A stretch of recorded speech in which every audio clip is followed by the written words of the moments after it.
ನಮಸ್ಕಾರ, ನನ್ನ ಹೆಸರು ಅನಿಲ್ ಅಂತೇಳಿ. ನಾನು ಮೂಲತಃ ಗಂಟಿಗಾನಹಳ್ಳಿ ಗ್ರಾಮದ ದೊಡ್ಡಬಳ್ಳಾಪುರ ತಾಲೂಕು. ನಮ್ದು ಫಾರಂ ಇರೋದು ಮೆಳೆಕೋಟೆ ಕ್ರಾಸ್ ಅಲ್ಲಿ, ನಿಯರ್ ನಂದಿ ಹಿಲ್ಸ್. ನಾವು ಬೀಟಲ್ ತಳಿಯನ್ನ ಫಾರ್ಮಿಂಗ್ ಮಾಡ್ತಾ ಇದ್ದೀವಿ. ಈಗ ನಮ್ಮ ಬಳಿ ಬೀಟಲ್ ತಳಿ, ಸಾಕಷ್ಟು ಬೀಟಲ್ ತಳಿ ಇದೆ. ಅದು ಬಿಟ್ಟರೆ ಸ್ವಲ್ಪ ಪ್ರಮಾಣದಲ್ಲಿ ಹೈದರಾಬಾದಿ ಸಾಕ್ತಾ ಇದ್ದೀವಿ. ಹೈದರಾಬಾದಿ ಅಂದ್ರೆ ನಮ್ಮ ಸೈಡ್ ಎಲ್ಲ ಜಮ್ನಾಪಾರಿ ಅಂತ ಕರೀತಾರೆ. ಅದನ್ನ ಸ್ವಲ್ಪ ಪ್ರಮಾಣದಲ್ಲಿ ಸಾಕ್ತಾ ಇದ್ದೀವಿ. ಸುಮಾರು 6.5 ವರ್ಷ ಆಯ್ತು. ಈಗ 6.5 ವರ್ಷದಿಂದ ರನ್ನಿಂಗ್ ಆಗ್ತಾ ಇದೆ. ನಾವು ಫಸ್ಟ್ ಸ್ಟಾರ್ಟ್ ಮಾಡಿದಾಗ ಹೈದರಾಬಾದಿಯನ್ನ 10 ಮೇಕೆ ಸ್ಟಾರ್ಟ್ ಮಾಡಿದ್ದು. ಈಗ 300 ಮೇಕೆ ಬೀಟಲ್ ತಳಿಯನ್ನ ಸಾಕ್ತಾ ಇದೀವಿ ನಾವು. ಬೀಟಲ್ ತಳಿ ಏತಕ್ ಬಂದ್ವಿ ಅಂತಂದ್ರೆ, ಮೇನ್ ಇದ್ರನ್ನ ನಾವು ಬೀಟಲ್ ತಳಿನ ಆಯ್ಕೆ ಮಾಡೋದಕ್ಕೆ ಕಾರಣ ಏನು ಅಂತಂದ್ರೆ, ಇದರಲ್ಲಿ 3 ರಿಂದ 3.5 ಲೀಟರ್ ಹಾಲು ಬರುತ್ತೆ ಬೀಟಲ್ ತಳಿಯಲ್ಲಿ. ಇದು ಮಾಂಸದ ತಳಿ. ಸುಮಾರು ವರ್ಷಕ್ಕೆ 65 ರಿಂದ 70 ಕೆಜಿ ಮಾಂಸ ಬೆಳವಣಿಗೆ ಆಗುತ್ತೆ. ನಮಗೆ ಒಳ್ಳೆ ರೇಟಿಗೆ ಸೇಲ್ ಆಗೋದ್ರಿಂದ ನಾವು ಬೀಟಲ್ ತಳಿಯನ್ನು ಆಯ್ಕೆ ಮಾಡ್ಕೊಂಡ್ವಿ. ಆಮೇಲೆ ಕಂಪಲ್ಸರಿಯಾಗಿ 2 ಮರಿ ಕೊಡುತ್ತೆ. 2 ಮರಿ ಕೊಡುತ್ತೆ ವರ್ಷ ಇಲ್ಲ, 1.5 ವರ್ಷಕ್ಕೆ 2 ಸೂಲು, 4 ಮರಿ ಕೊಡುತ್ತೆ 1.5 ವರ್ಷಕ್ಕೆ. ಪೂರ್ತಿ ಈ ತಳಿಯನ್ನು ನಾವೆಲ್ಲ ತಗೊಂಡ್ಬಂದಿದ್ದು ಪಂಜಾಬಿಂದಾನೆ. ಪಂಜಾಬಿಂದ ನಾವು ಇದನ್ನ ಅಮೃತ್ಸರಿ ಬೀಟಲ್ ಅಂತ ಕರೀತಾರೆ. ಅಮೃತ್ಸರಿ ಬೀಟಲ್ ಅಂತಂದ್ರೆ ಪಂಜಾಬ್ ತಳಿ, ಮೂಲತಃ ಪಂಜಾಬ್ ತಳಿ. ನಾವು ಪಂಜಾಬ್ಗೆ ಹೋಗಿ ಪಂಜಾಬ್ನ ಅಮೃತ್ಸರಿ, ಆಸುಪಾಸು ಎಲ್ಲ ಬಟ್ಟಿಂದ ಆ ಕಡೆ ಎಲ್ಲ ಸುತ್ತಾಡೋದಾಗ ನಮ್ಗೆ ತಿಳಿದು ಬಂದಿದ್ದೇನು ಅಂತಂದ್ರೆ, ಮೇಜರ್ ಆಗಿ ಅಮೃತ್ಸರದಲ್ಲಿ ಈ ಬೀಟಲ್ ತಳಿ ನಾಶ ಆಗೋಗಿದೆ. ಇನ್ಬ್ರೀಡ್ ಆಗಿ ಸಂಪೂರ್ಣವಾಗಿ ನಾಶ ಆಗೋಗಿದೆ. ಇನ್ಬ್ರೀಡ್ ಆಗ ಕಾರಣ ಏನು ಅಂತಂದ್ರೆ, ಈಗ ನಮ್ಮ ಹತ್ರ ಒಂದು ಮೇಲ್ ಇದೆ. ಇದೇ ಮೇಲಲ್ಲಿ ಹುಟ್ಟಿದ ಮರಿಗಳನ್ನ ಮತ್ತೆ ಅದರಲ್ಲೇ ಕ್ರಾಸ್ ಮಾಡ್ತಾ ಹೋದ್ರೆ ಇನ್ಬ್ರೀಡ್ ಆಗ್ತಾ ಹೋಗುತ್ತೆ. ಜನರಿಕಲಿ ಜೀನ್ಸ್ ಚೇಂಜ್ ಆಗಿ ಕುರ್ಜ್ ಆಗ್ತಾ ಹೋಗ್ತವೆ ಮರಿಗಳು. ಹಾಗಾಗಿ ಅಮೃತ್ಸರದಲ್ಲಿ ಸಂಪೂರ್ಣ ನಾಶ ಆಗೋಗಿದೆ. ಅಲ್ಲಿಂದ ನಾವು ಸುಮಾರು ಒಂದು 600 ಕಿಲೋಮೀಟರ್ ಕೆಳಗಡೆ ಬಟಿಂಡಾಗ್ ಬಂದಾಗ ನಮಗೆ ಪ್ಯೂರ್ ಲೈನ್ ಸಿಕ್ಕಕ್ಕೆ ಶುರು ಮಾಡೋದು.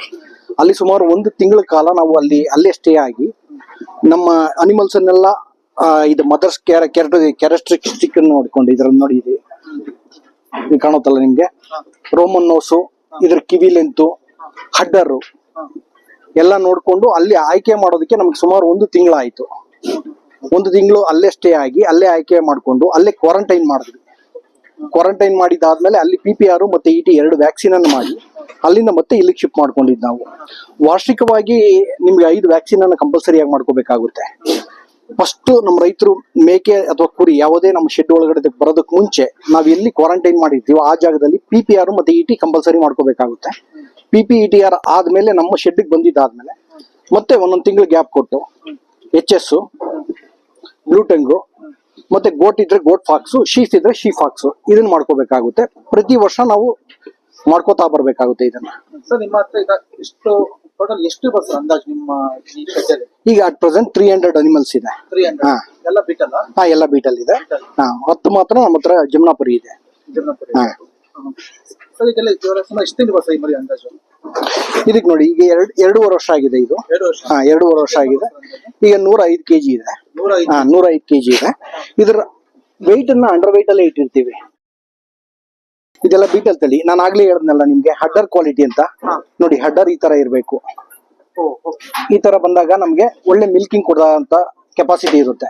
3 ರಿಂದ 4 ಲೀಟರ್ ಬರುತ್ತೆ ಇದು. ಈ ತರ ಹಡ್ಡರ್ ಕ್ವಾಲಿಟಿ ಇರಬೇಕು. ನಮ್ಮ ನಾಟಿ ಮೇಕೆಗಳಲ್ಲಿ ಈ ತರ ಬರಲ್ಲ. ಜಾಸ್ತಿ ಕ್ವಾಲಿಟಿ ಇದ್ರೆ ವೆಯ್ಟ್ ಜಾಸ್ತಿ ಬರುತ್ತೆ ಅಂತ? ಹೌದು. ಅಲ್ಲ, ಹಾಲಿನ ಪ್ರಮಾಣ ಜಾಸ್ತಿ ಬರುತ್ತೆ. ನಿಮ್ಗೆ 3 ರಿಂದ 4 ಲೀಟರ್ ತನಕ ಹಾಲು ಬರುತ್ತೆ.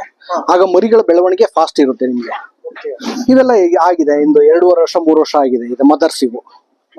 ಮದರ್ಸ್ ಇವು ಬ್ರೀಡಿಂಗ್ ಪರ್ಪಸ್ ಆಗಿ ಮದರ್ಸ್ ಅನ್ನು ಇಟ್ಕೊಂಡಿರೋದು ಇವು. ಇವೆಲ್ಲ ಬರ್ತವೆ 50 ರಿಂದ 70 ಕೆಜಿ ತನಕ ಬರ್ತವೆ. ಇಲ್ಲಿರೋದೆಲ್ಲ ಒಂದು 50 ಕೆಜಿ ಬರ್ಬೋದು. ನಿಮ್ಗೆ ಆ ಕಡೆ ತೋರಿಸ್ತೀನಿ, 70 ಕೆಜಿ ಬರೋಂಥವನ್ನು ತೋರಿಸ್ತೇನೆ. ಮನೆ ಒಳಗಡೆ ಹೋಗೋಣ. ಸರ್, ಇದು ಖಾಲಿ ನೀರು ಅಂದ್ರೆ ನೀರು ಕುಡಿಯೋದಕ್ಕೆ ಪ್ರಾಣಿಗಳು ಬಂದು, ಈಗ ಒಣಮೇವು ಹಸಿಮೇವನ್ನೆಲ್ಲ ತಿಂದಿರ್ತದೆ. ಅದಕ್ಕೆ ಬಾಯಾರಿಕೆ ಆದಾಗ 24 ಅವರ್ ಇದ್ರಲ್ಲಿ ನೀರು ಇರುತ್ತೆ. ಬಂದು ಇಲ್ಲೇ ನೀರು ಕುಡಿತದೆ. ಸಾಕಷ್ಟು ಜನ ಏನ್ ಮಾಡ್ತಾರೆ ಅಂತಂದ್ರೆ, ಈ ಬೂಸ ಹಾಕಿ ಹೊಟ್ಟೆ ತುಂಬಾ ನೀರು ಕುಡಿಯೋದಕ್ಕೆ ಕೊಡ್ತಾರೆ. ಅದಕ್ಕೆ ಎಷ್ಟು ಬೇಡ ಅನ್ಸುತ್ತೋ ಅಷ್ಟು ನೀರು ಕುಡಿತಾ ಹೋಗುತ್ತೆ ಬೂಸ ಹಾಕಿ ಕೊಟ್ಟಾಗ.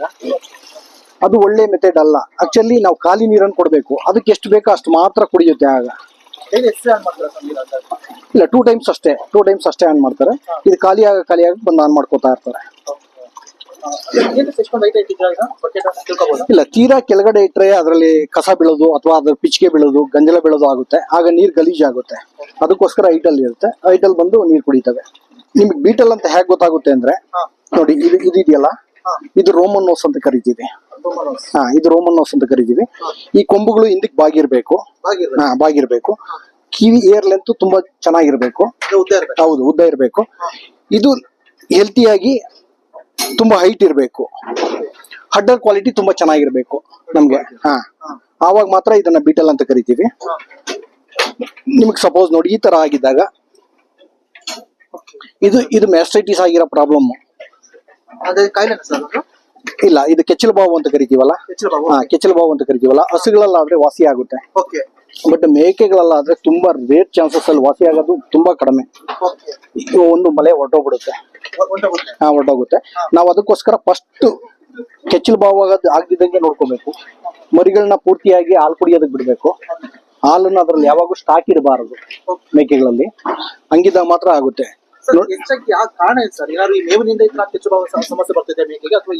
ಇಲ್ಲ ನೋಡಿ, ಅದು ಬ್ಯಾಕ್ಟೀರಿಯಾ ಮತ್ತೆ ವೈರಸ್ ಎರಡರಿಂದನೂ ಕೆಚ್ಚಲು ಭಾಗ ಸಮಸ್ಯೆ ಇರುತ್ತೆ. ಅದಕ್ಕೋಸ್ಕರ ಡಿಸ್ಇನ್ಫೆಕ್ಟೆಡ್ ಮಾಡ್ಕೋತಾ ಇರ್ಬೇಕು ಶೆಡ್ ಅಲ್ಲಿ. ಮೈನ್ ಅದು. ಈಗ ನಮ್ಗೆ ಅಲ್ಲಿಂದ ಬಂದಿರೋದು ನಮ್ಗೆ ಗೊತ್ತಾಗದಿರೋ ಮಿಸ್ಟೇಕ್ ಆಗಿ ಬಂದಿರೋಂಥದ್ದು. ಇದು ತರಬೇಕಾಗಿರೋ ಪ್ರಾಬ್ಲಮ್ ಆಗಿರೋದು. ನಾವು ಇಲ್ಲಿ ಬಂದಾಗ ಶೆಡ್ ಅಲ್ಲಿ ಡಿಸ್ಇನ್ಫೆಕ್ಟೆಡ್ ಮಾಡ್ಕೋಬೇಕು. ಮೈನ್ ಎವ್ರಿ ವೀಕ್ ಒಂದು ಟ್ವೈಸ್ ಡಿಸ್ಇನ್ಫೆಕ್ಟೆಡ್ ಮಾಡ್ಕೋತಾ ಇದ್ರೆ ಈ ಪ್ರಾಬ್ಲಮ್ ಬರಲ್ಲ. ಎರಡನೇದಾಗಿ ಕೆಚ್ಚಲು ತುಂಬಾ ಹಾಲು ನಿಲ್ದಾಗ ನೋಡ್ಕೋಬೇಕು. ಮರಿಗಳು ಸಪೋಸ್ ಮರಿಗಳು ಕುಡಿದು ಈಗ ಏನಾಗುತ್ತೆ, ಒಂದು 2-3 ದಿನದ ಮರಿ, ಅದಕ್ಕೆಲ್ಲ ಮ್ಯಾಕ್ಸಿಮಮ್ ಬೇಕಾಗಿರೋದು ಒಂದು ಅರ್ಧ ಲೀಟರ್ ಇಂದ 1 ಲೀಟರ್ 2 ಮರಿಗೆ ಸೇರಿ. ಇನ್ ಮಿಕ್ಕಿದ್ 1.5 ಲೀಟರ್ 2 ಲೀಟರ್ ಇರುತ್ತೆ. ಅದನ್ನ ಕರ್ಕೋಬೇಕಾಗುತ್ತೆ ನಾವು. ಕರ್ಕೊಂಡಾಗ ಈ ಸಮಸ್ಯೆಗಳು ಬರಲ್ಲ. ಇದು ಬ್ರೀಡರ್. ಇದು ಬ್ರೀಡರ್. ಇದು ಈ ತರದ 5 ಬ್ರೀಡರ್ ಇದಾವೆ. ಇದಿದಾವೆ. ಇದು 44 ಹೈಟ್ ಇದೆ. 44 ಇಂಚಸ್ ಹೈಟ್ ಇದೆ. 44 ಇಂಚಸ್ ಹೈಟ್ ಇದೆ. ತೂಕ ಬಂದು 105 kg ಇದೆ. 105 kg ಇದೆ. ಇದು ಪಂಜಾಬ್ ಇಂದಾನೆ ತಂದಿದ್ದು. ಇದು ಬಟಿಂಡಾಯಿಂದ ತಂದಿಲ್ಲ.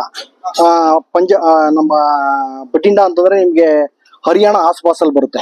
ಪಂಜಾಬು ಮತ್ತೆ ಹರಿಯಾಣ ಸೆಂಟ್ರ್ ಬಾರ್ಡರ್ ಬರುತ್ತೆ ಬಟಿಂಡಾ. ಅಲ್ಲ, ನೀವು ಆಗ್ಲೇ ಹೇಳದ್ನಲ್ಲ, ಇನ್ಬ್ರೀಡ್ ಆಗಿ ಸಾಕಷ್ಟು ಹೊರಟೋಗಿದೆ. ಅಮೃತ್ಸರದಲ್ಲಿ ಇಲ್ಲ. ಅದಕ್ಕೋಸ್ಕರ ಬಟಿಂಡಾಗೆ ನಾವು ಫೀಮೇಲ್ ನ ಆಯ್ಕೆ ಮಾಡ್ಕೊಂಡ್ವಿ. ಇದನ್ ಬಂದು ಹನುಮಾನ್ಗಢದಿಂದ ತಗೊಂಡ್ಬಂದಿದ್ದು. ಹನುಮಾನ್ಗಢದಿಂದ ಯಾಕೆ ತಗೊಂಡ್ಬಂದ್ವಿ ಅಂತಂದ್ರೆ ಇನ್ಬ್ರೀಡ್ ಆಗದಿರ ಇರ್ಲಿ ಅಂತೇಳಿ. ಅಂದ್ರೆ ಅಲ್ಲೇ ಹುಟ್ಟಿರೋ ಮರಿಗಳು ನಮ್ಗೆ ಅದೇ ಸ್ಥಳೀಯ ಮಾರುಕಟ್ಟೆಯಲ್ಲಿ ಸಿಗೋಂಥವು, ಅಲ್ಲೇ ಹುಟ್ಟಿರೋ ಅಂಥವು ಇನ್ಬ್ರೀಡ್ ಆಗಿರೋ ಚಾನ್ಸಸ್ ಇರುತ್ತೆ. ಅದಕ್ಕೋಸ್ಕರ ಮೇಲನ್ನ ಬೇರೆ ಕಡೆಯಿಂದ ಪ್ರಿಕ್ಯೂರ್ ಮಾಡಿ ತಗೊಂಡ್ಬರ್ತೀವಿ ನಾವು.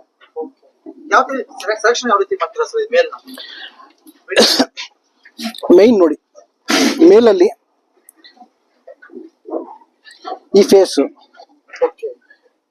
ಕರೆಕ್ಟ್ ಆಗಿರ್ಬೇಕು ನಮ್ಗೆ.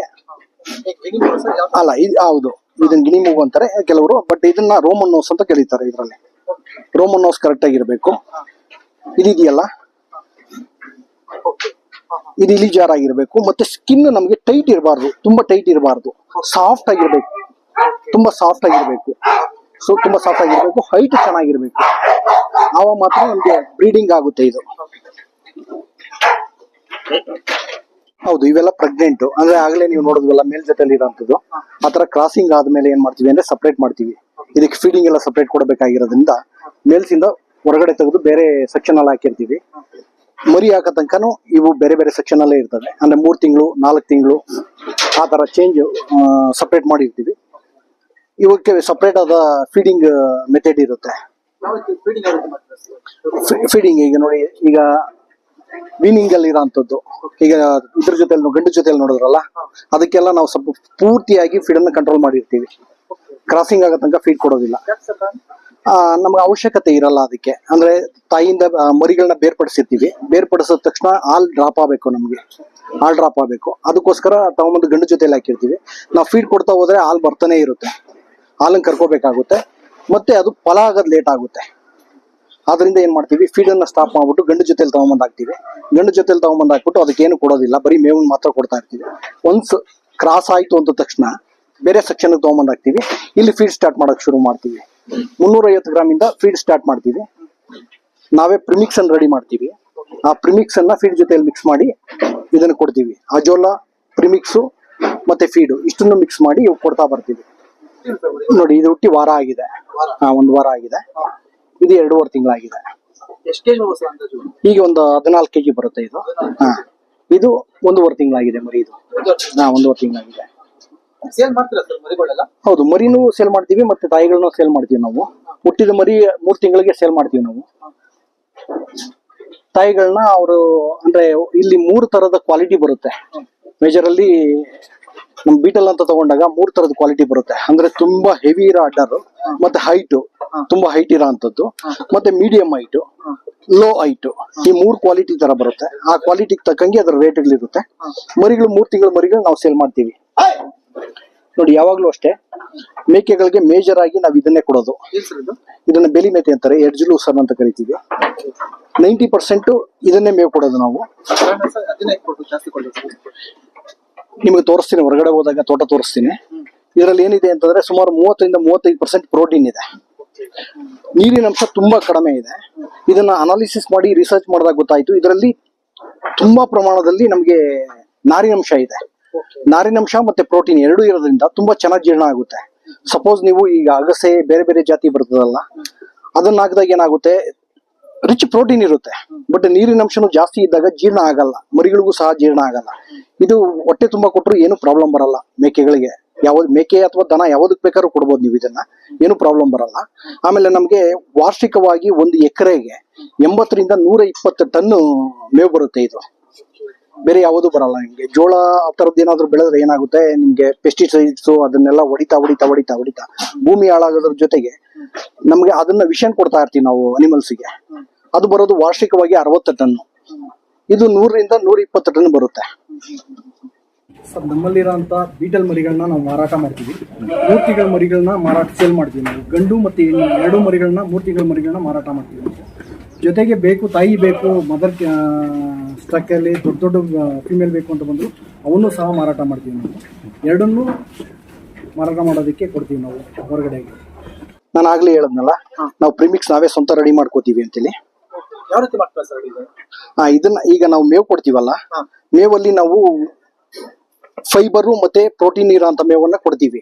ಅದು ಜೀರ್ಣ ಆಗಿ ರಾಸುಗಳಿಗೆ ಅದು ಮೈಗೆ ಹತ್ಬೇಕು ಅಂತಂದ್ರೆ ನಾವು ಎಕ್ಸ್ಟ್ರಾ ಇದನ್ನ ಕೊಡ್ಲೇಬೇಕಾಗುತ್ತೆ. ಅಂದ್ರೆ ಇದರಲ್ಲಿ DCP, ಡೈ ಕ್ಯಾಲ್ಸಿಯಂ ಫಾಸ್ಫರಸ್ ಅತಿ ಹೆಚ್ಚು ಪ್ರಮಾಣದಲ್ಲಿ ರಾಸುಗಳಿಗೆ ಬೇಕಾಗುತ್ತೆ. ಅದಕ್ಕೋಸ್ಕರ ನಾವೇ ರೆಡಿ ಮಾಡ್ಕೊತೀವಿ. ಬರೀ ಫಾಸ್ಫರಸ್ ಕೊಟ್ರೆ ಆಗಲ್ಲ, ಅದ್ರ ಜೊತೆಗೆ ವೈಟಮಿನ್ಸ್ ಬೇಕಾಗುತ್ತೆ. ವೈಟಮಿನ್ಸ್ ಇರುತ್ತೆ ಇದರಲ್ಲಿ. ಸುಮಾರು ಒಂದು 16 ಐಟಮ್ ಸೇರಿಸಿ ನಾವೇ ಮಿಕ್ಸ್ ಮಾಡ್ಕೊಂಡು ಇದನ್ನ ನಾವು ಅನಿಮಲ್ಸ್ಗಳು ಕೊಟ್ಕೊಂತೀವಿ. ನನ್ನ ಹತ್ರ ಮರಿಗಳು ಯಾರಾದ್ರೂ ತಗೊಂಡ್ರೆ ಅವ್ರಿಗೂ ಸಹ ಇದನ್ನ ಕೊಟ್ಟು ಕಳಿಸ್ತೀನಿ ನಾನು. ಎಷ್ಟು ಕೊಡ್ಬೇಕು ಅಂತ ಏನಾದ್ರು ಪ್ರಮಾಣ? ಹೌದು, 15 ಗ್ರಾಮ್ ಕೊಡ್ಬೇಕು ಪರ್ ದೊಡ್ಡ ಅನಿಮಲ್ಗಾದ್ರೆ. ಮರಿಗಳಿಗಾದ್ರೆ ಒಂದು 5 ಗ್ರಾಮ್ ಆದ್ರೆ ಸಾಕಾಗುತ್ತೆ. One time daily.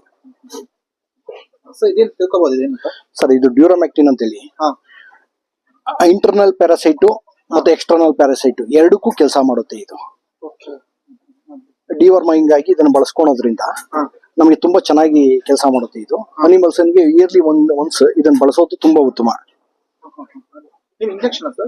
ಹೌದು, ಇಂಜೆಕ್ಷನ್ ಬರುತ್ತೆ ಇದು. 50 kg ಬಾಡಿ weight ಗೆ 1 ml ಸಾಕಾಗುತ್ತೆ. ಅದನ್ನ ಬಳಸ್ಕೊಂಡ್ರೆ ನಮ್ಗೆ ಇಯರ್ಲಿ ಒನ್ಸ್ ಬಳಸ್ಕೊಂಡ್ರೆ ತುಂಬಾ ಚೆನ್ನಾಗಿರ್ತವೆ, ಹೆಲ್ತಿ ಆಗಿರ್ತವೆ ಅನಿಮಲ್ಸ್. Yearly once. ಕಾಯಿಲೆ ಅಲ್ಲ, ಇದು ಡಿವಾರ್ಮಿಂಗ್.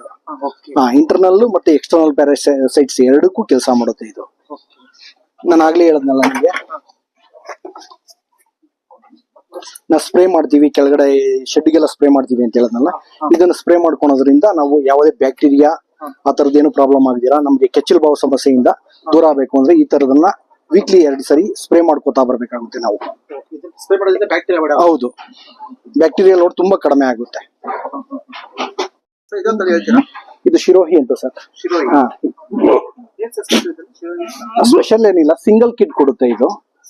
ಬಟ್ ತುಂಬಾ ಚೆನ್ನಾಗಿ ಬೆಳೆಯುತ್ತೆ ಕಿಡ್. ಬಟ್ ನೀವು 100ಕ್ಕೆ 98 ಭಾಗ ಸಿಂಗಲ್ ಕಿಡ್ ಬರುತ್ತೆ.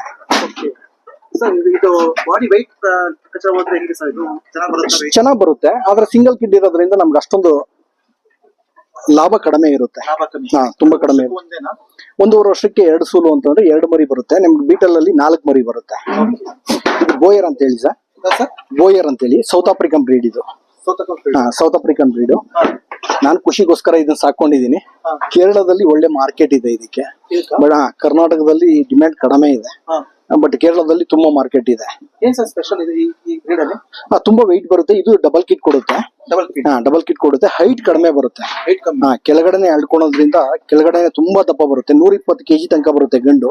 ಅಂದ್ರೆ ಆ ಹೊಟ್ಟೆ ಭಾಗ ಜಾಸ್ತಿ ಇದಾಗತ್ತಾ? ಹೌದು, ಹೊಟ್ಟೆ ಭಾಗ ಎಲ್ಲ ಚೆನ್ನಾಗ್ ಬರುತ್ತೆ, ಮಾಂಸ ಎಲ್ಲ ಚೆನ್ನಾಗಿರುತ್ತೆ. ಬಟ್ ಕರ್ನಾಟಕದಲ್ಲಿ ಮಾರ್ಕೆಟ್ ಇಲ್ಲ ಇದಕ್ಕೆ.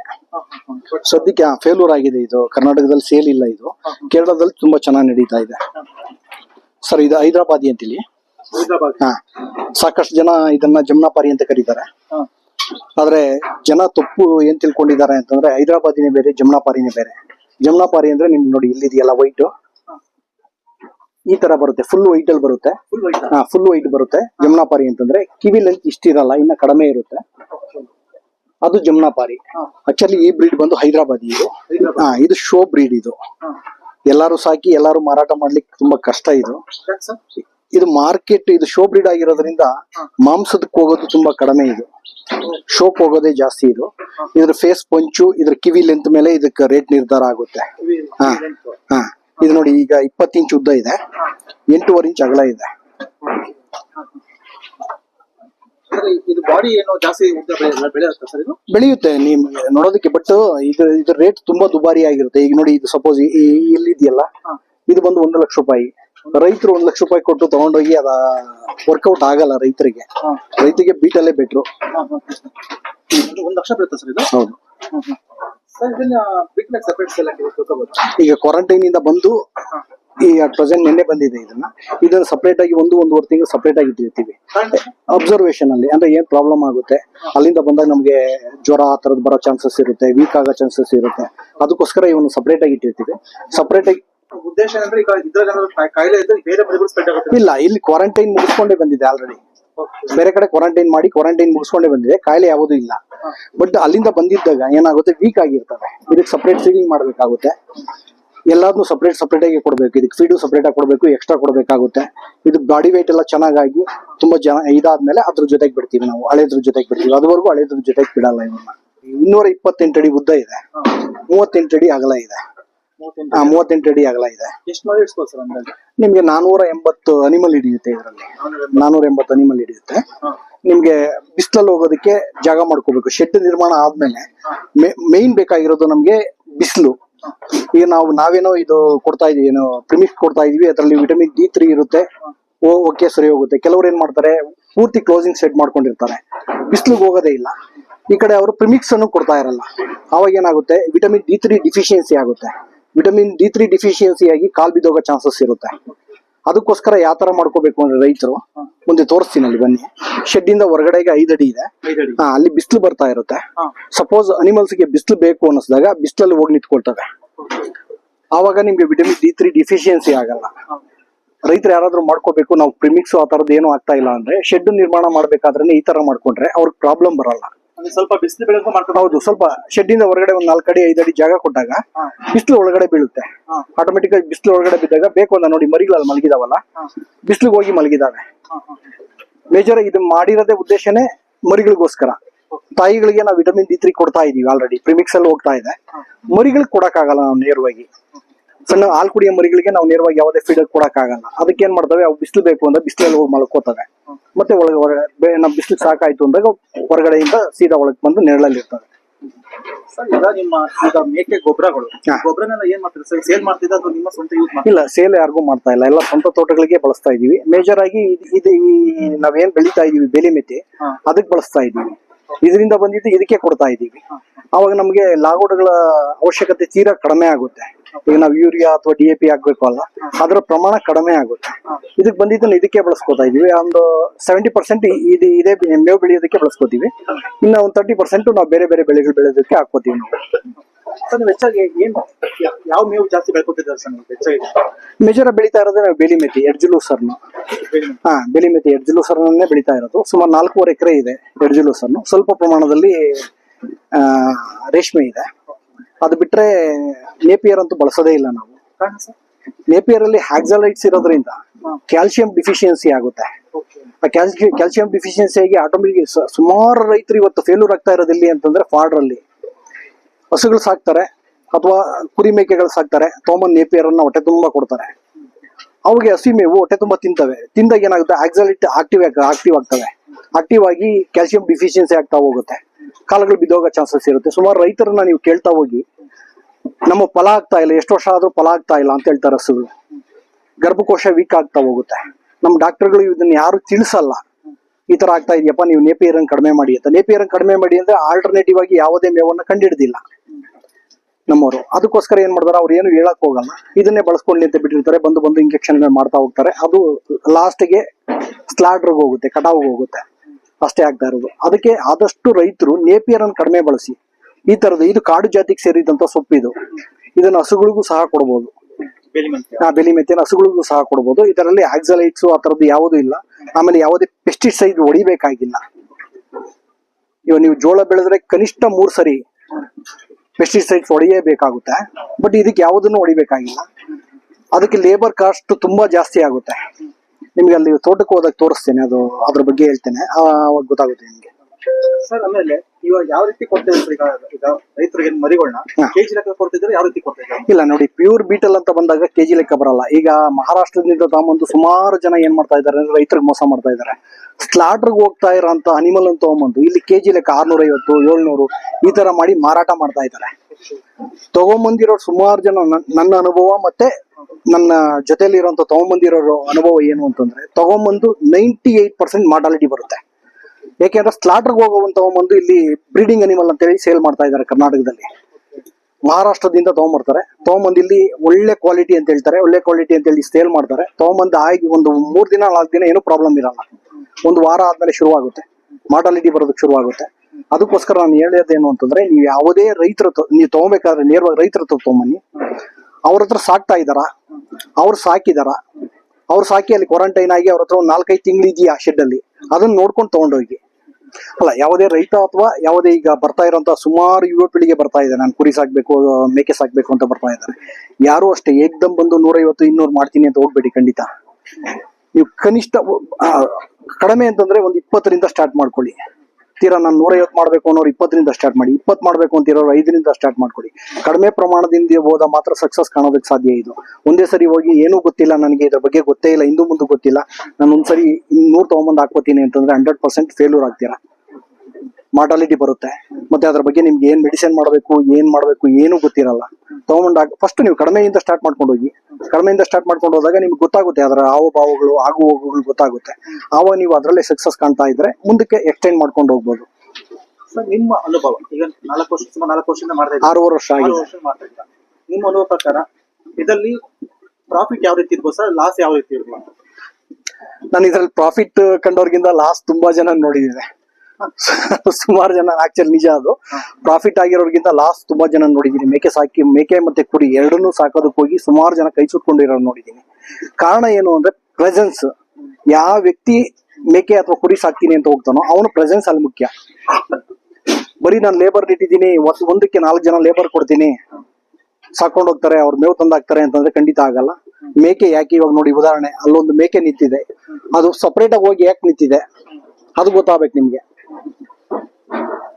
ನಿಮ್ ಪ್ರೆಸೆನ್ಸ್ ಇಲ್ಲಿದ್ರೆ ಅವಾಗ ಗೊತ್ತಾಗುತ್ತೆ ನಿಮ್ಗೆ, ಅದು ಹೋಗಿ ಯಾಕೆ ಸಪರೇಟ್ ಆಗಿ ನಿಂತಿದೆ, ಯಾವ್ದು ನೀರ್ ಕುಡಿತಾ ಇಲ್ಲ, ಯಾವ್ದು ಮೇವು ತಿಂತಾ ಇಲ್ಲ. ಯಾವುದೇ ಲೇಬರ್ ಹೇಳಲ್ಲ ಅವ್ನಿಗೇನೋ ಮೇವ್ ಹಾಕ್ಬೇಕು, ಮೇವ್ ಹಾಕ್ತಾನೆ, ಮೇವ್ ಹಾಕಿ ಹೋಗಿ ರೂಮ್ ಸೇರ್ಕೋತಾನೆ. ನೀವು ಅಲ್ಲಿ ಪ್ರೆಸೆನ್ಸ್ ಇದ್ದಾಗ ನಿಮ್ಗೆ ಗೊತ್ತಾಗುತ್ತೆ ಯಾವ್ದು ಪ್ರಾಬ್ಲಮ್ ಇದೆ, ಏನ್ ಪ್ರಾಬ್ಲಮ್ ಇದೆ ಇಲ್ಲಿ ಅಂತ ಹೇಳ್ಬಿಟ್ಟು. ಆವಾಗ ನೀವು ಸಾಕಷ್ಟು ಲಾಭ ತಗೋಬಹುದು. ಅದರ್ವೈಸ್ ನೀವು ಫಾರ್ಮ್ ಕ್ಲೋಸ್ ಮಾಡೋ ಪರಿಸ್ಥಿತಿ ಬರುತ್ತೆ. ಆಕ್ಟಿವ್ ಆಗಿದ್ದಾಗ ಇದನ್ನ ತಗೊಂಬಂದು ಹಾಕಿದಾಗ ಏನು ಗೊತ್ತಿರೋ ಪ್ರಾಣಿಗಳಿಗೆ ನಾವು ಏನು ಕೊಡ್ತೀವೋ ಅದನ್ನು ತಿನ್ಕೊಂಡು ಹೋಗ್ತೇವೆ. ತಿನ್ಕೊಂಡು ಹೋದಾಗ ಏನಾಗುತ್ತೆ, ನಮ್ಗೆ ಇವತ್ತು ಚೆನ್ನಾಗಿರುತ್ತೆ. ಇಟಿ ಪ್ರಾಬ್ಲಮ್ ಏನೋ ಇವತ್ತು ನೋಡೋದಕ್ಕೆ ಅನಿಮಲ್ ತುಂಬ ಹೆಲ್ತಿಯಾಗಿರುತ್ತೆ. ಮಾರನೇ ದಿನ ಸಡನ್ ಡೆತ್, ನಮ್ಗೇನು ಅಂತ ಗೊತ್ತಿಲ್ಲ, ಎಲ್ಲರೂ ಹಾರ್ಟ್ ಅಟ್ಯಾಕ್ ಆಗಿ ಸತ್ತೋಗ್ಬಿಡ್ತು ಅಂತಾರೆ. ಹಾರ್ಟ್ ಅಟ್ಯಾಕ್ ಆಗಿ ಸತ್ತಿರಲ್ಲ, ಅದು ಇಟಿ ಅಟ್ಯಾಕ್ ಆಗಿ ಸತ್ತಿರುತ್ತೆ. ಅದಕ್ಕೆ ನಾವು ಎಲ್ಲ ವ್ಯಾಕ್ಸಿನ್ಗಳನ್ನು ಪ್ರಾಪರ್ ಆಗಿ ವರ್ಷಕ್ಕೆ 5ರಿಂದ 6 ವ್ಯಾಕ್ಸಿನನ್ನು ಕಂಪಲ್ಸರಿ ಮಾಡಿಕೊಂಡಾಗ ನಮ್ಗೆ ಯಾವುದೇ ಪ್ರಾಬ್ಲಮ್ ಬರಲ್ಲ. ಸ್ನೇಹಿತರೆ, ಇಂದಿನ ಯುವಕರಿಗೂ ಹಾಗೂ ರೈತರಿಗೂ ಪಿಟಲ್ ಮೇಕೆ ಸಾಕಾಣಿಕೆಯಲ್ಲಿ ಯಾವ ರೀತಿ ಯಶಸ್ಸನ್ನು ಕಾಣಬಹುದು ಹಾಗೂ ಅದರಿಂದ ಯಾವ ಅನುಭವದ ಮೂಲಕವಾಗಿ ಯಾವ ರೀತಿ ನಾವು ಮುಂದಿನ ಯಶಸ್ಸನ್ನು ಕಾಣಬಹುದು ಎಂದು ತಿಳಿಸಿಕೊಟ್ಟ ಅನಿಲ್ ಅವರಿಗೆ Melkote cross, Doddaballapura, near Nandi hills ಹತ್ರ ಇರುವ AS ಗೋಟ್ ಫಾರ್ಮ್ ಕೃಷಿ ಸಂಪತ್ತು ಚಾನೆಲ್ ಇಂದ ಇವರಿಗೆ ಧನ್ಯವಾದ ತಿಳಿಸಿಕೊಡ್ತಾ ಇದ್ದೀವಿ. Thank you sir. Thank you.